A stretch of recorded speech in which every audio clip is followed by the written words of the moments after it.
నిన్నటి ఎపిసోడ్లో పెట్టెలోకి చూసిన విజ్జి నిర్ఘాంతపోయాడు అని అక్కడితో ఆపేశాను కదండి. మరి విజ్జి వేటిని చూసి నిర్ఘాంతపోయాడో ఈ ఎపిసోడ్లో తెలుసుకుందాం రండి. మరి ఆ పెట్టెల్లో కదలాడుతున్న ఆ సజీవ రూపాలు 4 చూస్తూ ఉండగానే వాటి మాతృమూర్తి ఎగిరి విజయ్ మీదకి దూకి అదే స్పీడ్తో మళ్ళా పక్కకెగిరి దూకి మంచం పక్కగా వెళ్ళిపోయింది. ఆ జీవి చాలామంది ఇళ్లల్లో ఉండేది, అందరికీ తెలిసిందే. ఆ జీవి ఎలుక. పెట్టెలో కదలాడే ఎర్రటి బుల్లి ప్రాణులు ఎలకమ్మగారి 4 పిల్లలు. అసలు జరిగిందిది. కొన్నేళ్ల క్రితం ఆ సందుగా పెట్టే మూలగదిలో ఉండేది. అప్పటికింకా ఇల్లు మట్టి నేలతోనే ఉండేది, గచ్చు చేయలేదు. ఆనాడు దాని పతనం మొదలైంది. తాటి ఆకుల మీద రాసింది పూర్తిగా దేవనాగర లిపి. ఆ తర్వాత దానిని పూర్తి అది సంస్కృతంలో వేరే ఆకుల మీద ఇంకో ఆయన రాశాడు. దానిని గ్రాంధికం కలిసిన తెలుగులో రఘురామయ్య గారి తాతగారు తన అనుభవాలతో సహా రాశారు. ఆ తర్వాత జరిగింది ఆ దారుణం. చెదలు నెల కింద నుంచి బయలుదేరి పెట్టే అడుగు భాగాన్ని సరిగ్గా అరచేతి వెడల్పు తినేశాయి. రఘురామయ్య గారు తన తాతగారు రాసిన అనుభవాలు ఆధారాలతో ఆ విచిత్ర లోకం చూసి రావడానికి ఇల్లు విడిచి వెళ్లి కొన్ని నెలలు తిరిగి విసిగి వేసారి వస్తూ ఉండేవారు. ఓసారి అలా వచ్చినప్పుడు పెట్టే అడుగు భాగాన్ని చెదలు పాడు చేయడం చూసి బాధపడి అర్జెంటుగా ఇంట్లో ప్రతి గదిలో నాపరాళ్లు పరిపించారు. చెదలమ్మగారు దేవనాగరి లిపిలో ఉన్న తాటియాకుల్ని కాస్త కాస్త రుచి చూడడం కూడా జరిగింది. ఆ దారుణం జరిగిన తర్వాత రఘురామయ్య గారు పెట్టెని బాగా దులిపి పెట్టే అడుగు భాగాన చెదలు తిన్న కంతకి అడ్డంగా పల్చని పేడు పెట్టి మళ్లీ అన్నీ యథావిధిగా సర్దారు. రఘురామయ్య గారు అదే చివరిసారి 3 నెలలు ఇల్లు వదిలి వెళ్లి వచ్చారు. ఆయన ఇంట్లో కాలు పెట్టిన సమయంలో ఇంట్లో వాళ్లు ఆ సందుకా పెట్టి చుట్టూ చేరి దానికేసిన పెద్ద తాళాన్ని తీయడానికి విఫల ప్రయత్నం చేస్తున్నారు. అది చూసి రఘురామయ్య గారు, ఏమర్రా మీకేమొచ్చిందర్రా అంటూ ఓ పెద్ద గావుకేక పెట్టారు. ఇంట్లో అందర్నీ ఓ దులుపు దులిపేశారు. ఆ పెట్టెలో వెండి బంగారాలు లేవు. తాతలనాటి నుంచి వాళ్లు రాసిన వాళ్ల చేతి రాతుంది. వాటిని నేను భద్రపరిచాను. మన తాతల రూపురేఖలు ఎలా ఉంటాయో చిత్రాలు గీసి లేవు. ఆనాడు కెమెరాలు లేవు కాబట్టి ఫోటోలు లేవు. కనీసం వారు చేతితో రాసిన రాతలున్నాయి, వారి జ్ఞాపకార్థం. నేను వాటిని భద్రపరిచాను. కావాలంటే చూడండి, అది నన్నడిగి చూడండి. అంతేగాని నే ఇంట్లో లేని సమయం చూసి పెట్టి కెలకడానికి ప్రయత్నించకండి. వాళ్ల రాతలు నా పాలిట బంగారు రాతలనుకుంటున్నాను. అంతే అన్నారు. అంతేకాదు, వెంటనే మొలతాడుకి కట్టుకున్న తనతో తీసుకెళ్లిన తాళం చెవి తీసి దాంతో తాళం తీసి వాళ్లు చదవడానికి కాకుండా కళ్ళకి మాత్రమే చూపి మళ్లీ పెట్టెలో పెట్టి తాళం వేసేశారు. అక్కడితో ఇంట్లో అంతా నోరు మూసుకున్నారు. ఆ పెట్టె జోలికి వెళ్లడం మానేశారు. కాని ఆ పెట్టెకి రఘురామయ్య గారి ప్రయాణానికి ఏమన్నా సంబంధం ఉందా అన్న అనుమానం వారికి రాకపోలేదు. అయినా పెదవి కదిపే సాహసం ఎవరూ చేయలేదు. ఇంకా ఆ ప్రదేశానికి తాను ఒంటరిగా వెళ్లి రావడం అసాధ్యం అని విరమించుకుంటూ ఆ అపూర్వ నగర విశేషాలు తన అద్భుత అనుభవాలు కాగితాల మీద రాసి అది సందుకా పెట్టెలో భద్రపరిచి తాళం వేసి ఆ పెట్టెని అటకెక్కించారు రఘురామయ్య గారు. ప్రతి మనిషికి తీరని కోరికంటూ ఉంటుంది. అలాగే రఘురామయ్య గారికి అది తీరని కోరికగానే మిగిలిపోయింది. కాకపోతే ఆ కోరికని తనతోనే తీసుకుపోవడం ఇష్టం లేక తన తదనంతరమైనా తీరితే బాగుండని విజయ్కి చెప్పిపోవడం జరిగింది. ఈ మధ్యకాలంలో ఆ పెట్టెని రఘురామయ్య గారు ముట్టుకోవడం జరగలేదు. అటక మీద భద్రంగా ఉందనే ధీమాతో ఉన్నారాయే. రఘురామయ్య గారు ముందు సామాన్య మానవుళ్ల స్వార్థంతో ఈ రహస్యం మనవడితో చెప్పలేదు. తనకి మరణం అతి సమీపానికొచ్చింది అని తెలుసుకున్న తర్వాతే ఈ విషయం విజయ్తో చెప్పడం జరిగింది. కాని ఇక్కడ విజయ్ చేసిన పెద్ద పొరపాటు ఒకటుంది. అది ఆ చోటికి వెళ్లే మార్గం రఘురామయ్య గారు చెబుతున్నప్పుడు విజయ్ పరధ్యానంగా ఆలోచిస్తూ వినిపించుకోకపోవడం. That's all. అది చాలు. మొదటికే మోసం జరగడానికి పట్టాలు స్థానం తప్పితే ట్రైను పడిపోతుంది. ఇంజన్ ట్రబుల్ ఇస్తే విమానం కూలిపోతుంది. కూరలో ఉప్పు ఎక్కువైతే ఆ కూర కన్నా కాలకోట విషం బాగుంటుందనిపిస్తుంది. చెప్పేది వినిపించుకోకుండా ఆలోచించడం ఒక్కోసారి ఈ ప్రమాదాల్లాంటివే. విజయ్ మొదటే ప్రమాదంలో పడ్డాడు. ఎలక ఎగిరి మీద దూకంగానే ఆ దూకిందేంటో తెలియక విజయ్ కూడా వెనక్కి దూకినట్లే జరిగాడు. తన మీదకి దూకింది ఎలుక అని గ్రహించి నవ్వుకున్నాడు. అంత క్రితం తుప్పుపడ్డ తాళం తీయడానికి ఎంత శ్రమపడ్డాడో మరిచిపోయి మరోసారి మనసారా నవ్వుకున్నాడు. అది ఏ రకం జీవైనా పుట్టిన పిల్లలు బాగుంటాయి. విజయ్ ఎలకమ్మగారి 4 పిల్లల్ని పెట్లోంచి తీసి భద్రంగా అల్లంత దూరాన పెడుతూ గుజ్జుముండ్లు ఎంత బాగున్నాయో అనుకున్నాడు. అది జాజి చెక్క పెట్టె కాదు, గంధం చెక్క పెట్టె అంతకన్నా కాదు, సందుగా పెట్టె. మామూలుగా అయితే ఏ సువాసనలు విరజమదు. ఇప్పుడు మాత్రం ఆ పెట్లోంచి పలు రకాల వాసనలు వస్తున్నాయి. పాత కాగితాల వాసన, ఎలకమ్మగారి ఎరువుల వాసన, ఫలానా ఇది అని చెప్పలేని వాసనలవి. విజయ్ పెట్టెలోవి జాగ్రత్తగా తీసి ఒక్కొక్కటి యువతలు పెట్టాడు. ఓ కాగితాల కట్ట తడిసిపోయి ఉంది. మరో కాగితాల కట్టలోంచి నుసురాలుతోంది. తాటి ఆకులైతే వాటి రూపురేఖలు మారి పలు రకాల క్రోటం సాకులు తుంచివేసినట్లు రూపుదిద్దుకున్నాయి. వాటి మీద లిపి కూడా అంతంత మాత్రంగానే ఉంది. అన్నీ తీసిన తర్వాత పెట్టె ఖాళీ అయింది. ఒకానొకనాడు చెదలు తిన్న చోట పల్చని చెక్క అడ్డు పెట్టబడ్డ చోట బాగా గ్రహించిన ఎలక ఆ ద్వారం తెరిచి సరాసరి అటు నుండి సందుకా పెట్లోకి దూరి దానిని తన నివాసయోగ్యంగా ఏర్పరుచుకుంది. జరిగిందది. మరో 1 నెల రోజులు ఆ పెట్టె తెరవకుండా ఉన్నట్లయితే ఎలక దాని పిల్లకాయలు కలిసి దానిలో కాగితాలు పూర్తిగా గుటకాయ స్వాహా చేసేవే. రఘురామయ్య గారు ముందే మరణించడం వల్ల ఆ ఘోర ప్రమాదం జరగలేదు. రఘురామయ్య తాతగారు రాసిన కాగితాలు నల్ల కప్పేసి గట్టిగా పట్టుకుంటే నుసవుతాయి సుమా అని బెదిరిస్తున్న తీరులో శిథిలావస్థలో ఉన్నాయి. రఘురామయ్య గారు రాసిన తన అపూర్వ అనుభవాల కాగితాల కట్టని అదేదో విచిత్ర దేశం మ్యాప్లాగా కొట్టిపెట్టింది ఎలుక. విజయ్ ప్రాణం ఉసూరు మంది. ముందుగా తాటాకుల్ని పరిశీలించాడు. అణుమాత్రం కూడా అర్థం కాలేదు. కాని ఓ ఆకు మీద రూపురేఖలు స్పష్టంగా లేని ఓ బొమ్మ ఉంది. అది మనిషో వింత జంతువో తెలియని విధంగా ఉంది. మరి 2 బొమ్మలు కూడా ఉన్నాయి. అది ఏ చెట్టు ఆకైనా కావచ్చు, లేక డిజైన్ కావచ్చు. మరొకటి ఏంటో దేంతో పోల్చలేని విధంగా ఉంది. విజయ్ వాటిని చూసి పక్కన పెట్టేసి కాగితాలు అందుకున్నాడు. ఆ కాగితాల్లోంచి గుప్పెడు నుసిరాలింది. నల్ల కప్పేసున్న కాగితాల్లో రాసింది సంస్కృతం. సంస్కృతం రాత ఎలా ఉంటుందో ఒకే ఒక్కసారి చూశాడు విజయ్. ఇది సంస్కృతం, నాకేం వచ్చు, అయినా ఈ కాగితాలు ముట్టుకుంటే నా రూపాలు లేకుండా పోతాయి అని బెదిరిస్తున్నాయే, వీటితో జాగ్రత్తగా వ్యవహరించాలి అని జాగ్రత్తగా పక్కన పెట్టాడు. మరో కాగితాల కట్ట అందుకున్నాడు. రఘురామయ్య గారి తాతగారు గ్రాంధికం కలిపి రాసిన తెలుగది. ఆ కాగితాలు 3 వంతులు ఎలక కొట్టేయడం వల్ల ఆ కాగితాల్లో రాత మధ్య మధ్య ఎగిరిపోయి ఇలా ఉంది. ఇలా తలకట్లు తోకలు లేని అక్షరాలు పట్టుకుని కుస్తీ పడితే ఏ మాటలు తయారవుతాయో గాని ప్రస్తుతం తలా తోకా లేని మాటలు తయారయ్యి అందుబాటులో ఉన్నాయి. మరోసారి విజయ ప్రాణం ఉసురుమంది. తాతగారు మాట మాత్రం ఇదివరకే చెబితే నాకీ అవస్థ ఉండేది కాదు.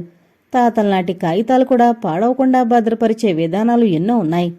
జాగ్రత్త పరిచేవాణ్ణి, లేకపోతే ఫోటోస్టాట్ తీయించి పదిలపరిచేవాణ్ణి అనుకుంటూ రఘురామయ్య గారు రాసిన కాగితాలు ఎలక ధర్మమాని మ్యాప్ ఆకారంలో తయారైన వాటిని అందుకున్నాడు. ఎలకమ్మగారు ప్రసవించింది, కాలకృత్యాలు తీర్చుకుంది ఆ కాగితాల మీదనే కాబట్టి కొన్ని అక్షరాలు కాన్ రాకుండా పోయాయి. సందుగా పెట్టే అడుగున తాటి ఆకులు, ఆ పైన మళ్లీ తాటి ఆకులు, దానిమీద సంస్కృతంలో రాసిన కాగితాలు, దానిమీద పెట్టిన కాగితాల్లో గ్రాంధికంతో కూడిన తెలుగు, దానిపైన కాగితాలు అచ్చమైన తేట తెలుగులో రఘురామయ్య గారు రాసింది. అలా వరుస క్రమంలో పేరుచున్నాయి. తాటి ఆకుల్ని చెదలు తినేసింది. కాగితాలు నల్లబారి నుసికాబోతున్నాయి. ఆ పైన కాగితాలు కొన్ని యాక్సిడెంట్లో అవయవాలు ఎగిరిపోయిన ముండాల్లా వికృత రూపం ధరించున్నాయి. తాతగారు రాసింది చదవడం మొదలుపెట్టాడు విజయ్. ఆ కాగితాలు నోట్బుక్ సైజులో కాగితాలంతవి 15 ఉన్నాయి. మ్యాపు ఆకారంలో మారడం వల్ల అరచేతి వెడల్పులో ప్రస్తుతం ఉన్నాయి. ఆ మాటలు ఈ వరుస క్రమంలో ఉన్నాయి. నే, రోజు, అమ, స్య, నిండు, నడి, ను, సరిగా, డు, రా, చాలా, రం, అస, దగ్గ, అది, చాలా, భ. గమనిక, ఈ డాష్లు ఉన్నచోట అక్షరాలు ఎగిరిపోయాయని, కొన్ని తడిసి చెరిగిపోయాయని గుర్తించుకోవలసింది.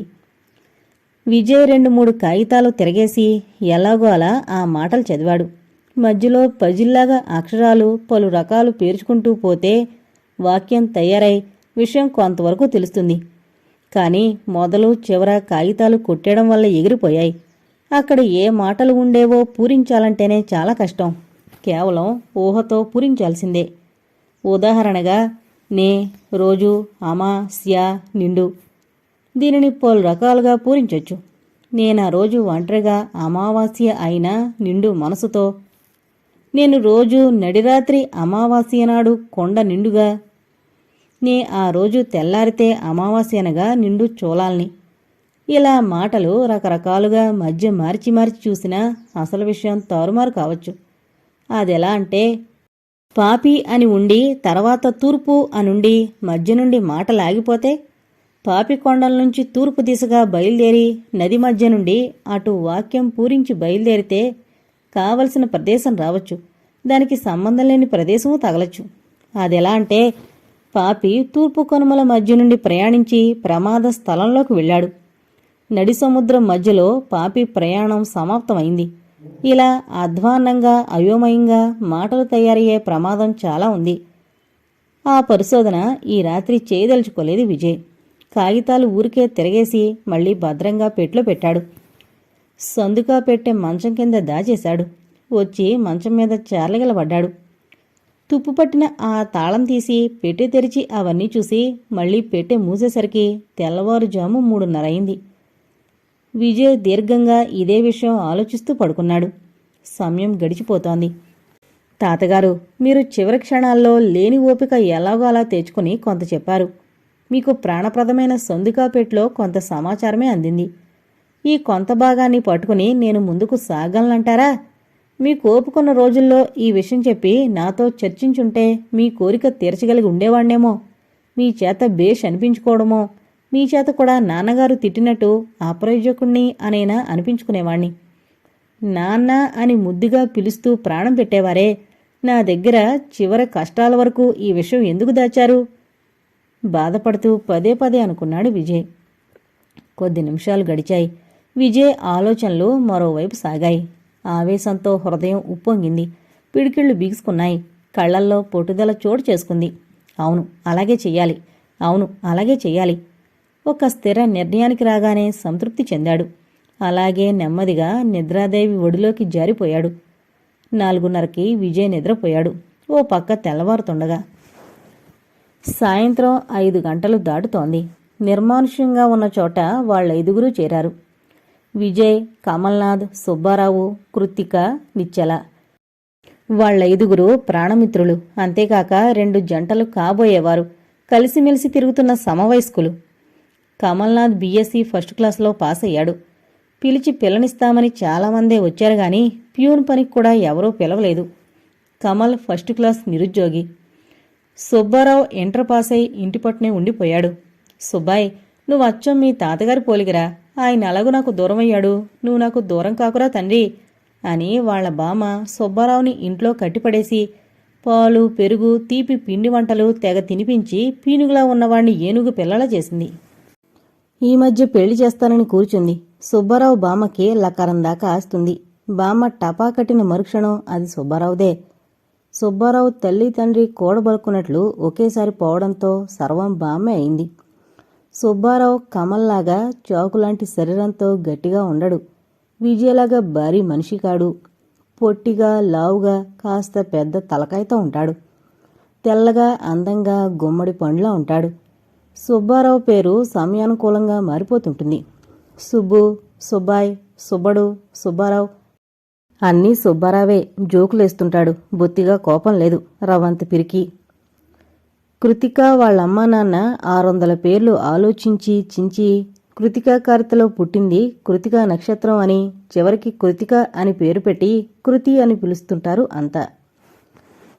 బయట గడుగ్గాయని, గట్టిపిల్లని, కొండకొచో చిన్న సైజు రాక్షసి అని పలు రకాల పేర్లు తెచ్చుకుంది. చెడ్డమాట ఎవరన్నా సరే చెప్పు తీసుకుంటుంది చేతిలోకి. మనిషిన తర్వాత చాలా నేర్చుకుని ఉండాలంటుంది. అసంపూర్తిగా అన్ని విద్యల్లో వేలు పెట్టి వదిలేసింది. ప్రస్తుతం విజయ్ని ప్రేమిస్తూ ప్రేమలో మెళకువలు ప్రేమలో తృప్తి, ప్రేమించు ప్రేమకై అన్న కవిత్వం బట్టి పడుతోంది. కృత్తిక స్నేహితురాలు నిశ్చల, నీ అడుగుజాడల్లోనే నడుస్తానే కృతి అని ఓ మంచి ముహూర్తం చూసి కమల్ని ప్రేమించడం మొదలుపెట్టింది. నిశ్చల అందం చూసి అత్తగాడు ప్రేమించడం మొదలుపెట్టాడు. నిశ్చల పేరు ముందు చాలా కథ కమామిషే ఉంది. నిశ్చల అసలు పేరు వీర వరాహ వెంకట లక్ష్మీ నాగ సుబ్బరత్నం. నిశ్చల పుట్టంగానే అందరి పిల్లల్లాగా ఏడవలేదు. డాక్టరమ్మ గిల్లి గిచ్చి 4 ఉతికినా ఆ పిల్లది ఏడకపోవడంతో ఆ డాక్టరమ్మ గారు నిశ్చలంగా నిలబడిపోయింది. ఆ పిల్లదాని చేష్టలు అర్థం కాక తల్లి తండ్రి తదితరులు అదే పనిచేశారు. ఈ పిల్లదానికి ప్రాణం ఉంది, కానీ ఏడవదు, ఇదేదో పెద్ద లోపమే అనుకుంటుండగా అందరూ హడలి చచ్చేట్టు క్యారు క్యారమని ఏడవడం మొదలుపెట్టింది. ఆ దెబ్బతో అందరిలో చలనం వచ్చింది. పెద్దాళ్ల మాట తీసేలేక చచ్చినోళ్ళు బతికినోళ్ళు అందరి పేర్లు కలిపి వీర వరాహ వెంకట లక్ష్మీ నాగసుబ్బరత్నం అని అందరి ముందు నామకరణం చేసి ఆపై ఫ్యాషన్గా ఏం పేరు పెట్టి పిలవాలో తెలియక ఆ పిల్లదానికి 6 ఏళ్ళొచ్చిందాకా ఆగాడు వాళ్ళ నాన్న. చూసి రమ్మంటే ఆ పిల్ల కాల్చొచ్చే రకంగా తయారైంది. అన్నింట్లో అందరికన్నా ఓ అడుగు ముందే వేస్తుంది. తొణకదు బెణకదు, కాలు చెయ్యి నోరు ఏదీ నిమిషం ఊరుకోదు. ఇదంతా చూసి ఓ రోజు వాళ్ళమ్మ తన ముక్కు మీదనే వేలేసుకుని బోలెడు ఆశ్చర్యపోతూ తన భర్తతో అంది, భూమి మీద పడ్డ అరగంట దాకా అంత నిశ్చలంగా ఉంది. ఇది చలనం లేని పిల్లని భయపడ్డాను. దీని వ్యవహారం చూస్తుంటే పిల్ల పిడుగు అనిపిస్తోంది. ఆమె మాటలు పూర్తిగాకముందే నిశ్చల నాన్నగారు గాలిలో గంతేసి గావుకేక ఒకటి పెట్టి, మన అమ్మాయికి ఫ్యాషన్ పేరు సరికొత్త పేరు వచ్చిందేవ్ నిశ్చల, ఇహ నుంచి ఆ పేరుతోనే పిలుద్దాం అన్నాడు. వీర వరాహ వెంకట లక్ష్మీ నాగసుబ్బరత్నం శుభ్రంగా ఆ క్షణం నుంచే నిశ్చలైపోయింది. నిశ్చల అసలు పేరు వాళ్ల అమ్మా నాన్నే మరిచిపోయారు. ఊళ్ళో వాళ్ళకి నామకరణం రోజు చేసిన విందులో బొబ్బట్లు పులిహోర గుర్తున్నాయి గాని నిశ్చల అసలు పేరు మరిచిపోయారు. విజయరామ తారక గురించి చెప్పేదేం లేదు. సింధుబాద్ కథల నుండి సింగినాథం కథల వరకు చదివి అలాంటి సాహసయాత్రలు చేస్తే బాగుండన్న కోరిక కలవాడు. ఆలోచన తప్ప ఆచరించనివాడు. అన్నింటిలో ఆరంభ సూరత్వమే ఎరిగినవాడు. దేంట్లో చేయి పెట్టినా కలిసి రాలేదు. ఏదో చెయ్యాలన్న తపన, ఏదీ చెయ్యక కాలయాపన, ఉద్యోగం వస్తే కృతిని తన అర్ధాంగిగా చేసుకుందామని, అత్తాకూతుళ్ళని 5 ఆమడల దూరాన ఉంచుదామని చాలా దూరం ఆలోచన చేసి కృతిని ప్రేమిస్తూ ఉండిపోయాడు. వీళ్ళైదుగురు ఎప్పుడు ఎక్కడ చేరినా రకరకాల కబుర్లు చెప్పుకుంటూ జోక్స్ వేసుకుంటూ కాలక్షేపం చేసేవారు. ప్రస్తుతం సీరియస్గా చర్చించుకుంటున్నారు. విజయ్ చెప్పడం మొదలుపెట్టాడు. ఆ రోజు మా తాతగారు చెప్పిందంతా మీకు చెప్పాను, విన్నారు కదా. నే చేసిన అతి చిన్న పొరపాటు ఎంత అనర్థానికి దారితీసిందో చూడండి. నాకు బాగా గుర్తు, తాతగారు చివరి దశలో ఉండి అస్తవ్యస్తంగా మాట్లాడుతున్నారనే అపోహతో ఉండి మరో ఆలోచన చేస్తూ ఉండిపోయాను. అయినా చెవిలో 2-3 మాటలు దూరాయి. ఈ ప్రదేశాల్లో జాగ్రత్తగా ఉండాలి. సరిగ్గా అక్కడే ఆపద అదాటుగా వచ్చి మీద పడేది. మార్గంలో సరిగ్గా లేకపోయినా తగు జాగ్రత్త వహిస్తేనే తేలిగ్గా వెళ్లొచ్చు. ఇలాంటి మాటలు విన్నాను. ఏడవలేకపోయావు, కావలసిన మ్యాటర్ వదిలేసి మధ్యలో మాటలు విన్నాడట. ఇలాంటి ముఖ్యమైన వాటిని జాగ్రత్తగా వినాలరా విజయ్. సుబ్బారావు పెద్ద తరహాగా మందలించాడు. మార్గం సరిగా లేకపోయినా ఆపదలు ఎదురైనా పర్వాలేదురా విజయ్, డోంట్ వర్రీ. మీ తాతగారు ఆ నగరానికి వెళ్లే మార్గమైనా చెప్పుంటారు, అది చాలు మనకి. కమల్ విజయ్ భుజం తడుతూ అన్నాడు. విజయ్ ముఖంలో ఉదాసీనత చోటు చేసుకుంది. సారీరా కమల్, అన్నింట్లో ముందుకు దూకే నేను తాతగారు మరణిస్తున్నారనే విచారంతో ఆయనకు సంధి పుట్టిందన్న అపోహతో పరధ్యానం వహించాను. సరిగ్గా అప్పుడే తాతగారు నగర విశేషాలు, వెళ్లే మార్గాలు, తీసుకోవలసిన జాగ్రత్తలు చెప్పుంటారు. 2-3 మాటలు చెవిలో పడ్డాయి. తాడు లేకుండా బొంగరం తిప్పడం ఎలాగరా? ప్రయత్నిస్తే చేత్తో తిప్పచ్చురా నాన్న. సుబ్బారావు జోకేశాడు, కానీ అది పేలలేదు. అప్పుడు నా మనసు బాగుండలేదు. సరే, కనీసం సందుకాపేట్లో ఉన్న కాగితాలైనా భద్రంగా ఉన్నాయా అంటే అవి కొన్ని శిథిలావస్థలో, మరికొన్ని రూపురేఖలు మారిపోయున్నాయి. మన 5గురిది ఒకే మాట, ఒకే ప్రాణం. అందుకే జరిగింది మీతో చెప్పుకున్నాన్రా. మీరు చూస్తున్నారు కదా, ఈ ఆధారాలతో తుది మొదలు లేని ఈ రాత పట్టుకుని ఏం చెయ్యాలో తెలియక మతిపోతోంది. విజయ్, నీ ఆవేశం ఏమైంది? నీ ముందు చూపు ఏమైంది? మొండిగా ప్రవర్తించే నువ్వు, దేనికి కేరి చేయని నువ్వు జావ కారిపోతున్నావేమిటి? సిగ్గు, అందరం కలిసి ఆలోచిద్దాం, కృతి అంది ధైర్యం చెబుతున్న తీరులో. సమయం లేదు కృతి. సమయం లేదా? దేనికి అంత తొందర ఏముంది? తీరిగ్గా ఈ కాగితాలతో కుస్తీ పట్టి విషయం తేలుద్దాం, నిశ్చల తాపీగా అంది. అవతల ప్రమాదం ముంచుకొస్తుంటే తీరిగ్గా ఆలోచించడమా? నా వల్ల కాదు, విజయ్ తల విదిలిస్తూ అన్నాడు. ప్రమాదమా? నిశ్చల, కృతి ఒకేసారన్నారు. అవును, ప్రమాదమే, ఘోర ప్రమాదం. ఏదో ఓ అత్తయ్య కూతురుతో అవతలెల్లుండి నా పెళ్ళి. పెళ్ళా? తెల్లబోయాడు కమల్. కొంప మునిగింది నాయనోయ్, వీడు మతిపోయింది దేవుడోయ్, ఇప్పుడేం చెయ్యాలి రాముడోయ్? సుబ్బారావు రాగం అందుకున్నాడు. సుబ్బు, సమయం సందర్భం చూడకుండా జోకులేకు, రాగాలు తీకు అని సుబ్బారావుని కోపడి విజయ్ వైపు తిరిగి, విజయ్, మన మధ్య ఎవరడ్డొచ్చినా సరే ముల్లోకాలు ఎదిరించి నిన్నే పెళ్లాడతా అన్నవాడివేనా? అవతలెల్లుండి నా పెళ్లి అని తీరుబడిగా చెబుతున్నావు. నీకిష్టం లేంది మీ అత్తయ్య కూతురైనా టాటా బిర్లాగార్ల మనవరాలైనా పెళ్ళెట్లా అవుతుందంట? చెప్పు విజయ్, చెప్పు, ఆవేశంగా అంది కృతి. నీ పక్కన నీకు తోడుగా నేనున్నాను. పెళ్లి గిళ్ళి అంటున్నాడు, అదేంటో ముందు గట్టిగా తేల్చుకో కృతి. ఎందుకైనా మంచిదని ముందు చూపుతో చీరకొంగు నడుంకి దూపుతూ అంది నిశ్చల. వాడు చెప్పేది శాంతం వినకుండా మధ్యలో మీ గొలమిట్రా? ఆడాళ్లతో వచ్చిన చిక్కేది వాళ్ళకి తోచదు, చెబితే వినరో. మీ ఆవేశం ప్రేమలో చూపిస్తే బాగుంటుంది గాని పెడార్థాలు తీస్తే బాగుండదు, మైండ్ ఇట్. చెప్పరా విజయ్, ఇంక వివరంగా చెప్పు. పానకంలో పుడకలా ఈ పెళ్లిగోలంటి మధ్యలో? కమల్ అడిగాడు. తాతగారి గదిలోంచి బయటికి రాగానే అందరూ తాతగారు ఏం చెప్పారంటూ చుట్టూ మూగారు. నోటికొచ్చిన అబద్ధం ఆడాను. నన్ను తొందరలో పెళ్లి చేసుకోమన్నారు, పుట్టిన బిడ్డకి తన పేరు పెట్టమన్నారని. అదే నా కొంపదీసింది. బస్, సర్వం అర్థమైంది. అతి చిన్న అబద్ధం నీ ప్రాణం మీదకొచ్చింది. హైటు, వెయిటు, అందం చందం ఉన్న వాడివి, ఆస్తి మొత్తానికి ఏకైక వారసుడివి. నీలాంటి బంగారు పిచ్చుకని ఎవరైనా వదులుతారా? అందుకే నీ మరదళ్ళు మాటలతో పగ్గాలు, చూపులతో వలలు వేసి వేధిస్తున్నారు. ఇదే సందని మీ అత్తయ్య మావయ్యలు మా అమ్మాయిని చేసుకోమంటే మా అమ్మాయిని చేసుకోమని ఒత్తిడి తెచ్చుంటారు. నీ పెళ్లి అనే అబద్ధం కోత కాదుగాని ఈసరికి మీ ఇంట్లో పలు పార్టీలు ఏర్పడుంటాయి. దానాదేనా నీపై నిర్ణయం వదిలి దానికి ముహూర్తం ఆవులెల్లుండి పెట్టుంటారు. యామే కరెక్ట్? కమల్ అలా అనగానే, సరిగ్గా జరిగిందదేరా. నా నిర్ణయం చెప్పకపోతే ఇంట్లో అందరికీ కోపం వస్తుంది, పరిస్థితులు చాలా దూరం పోతాయి. ఈ పెళ్లిగోల ఎలా తప్పించుకోవాలో తెలియడం లేదు అన్నాడు విజయ్. Very simple. కృతి మెడలో తాళికట్టు, అవతలెల్లుండి వాళ్ల ముందుకు వెళ్ళండి, సుబ్బారావు ఉచిత సలహా ఇచ్చాడు. ముందు తాతగారి కోరిక నెరవేర్చాలనే దృఢ నిశ్చయంతో ఉన్నాను.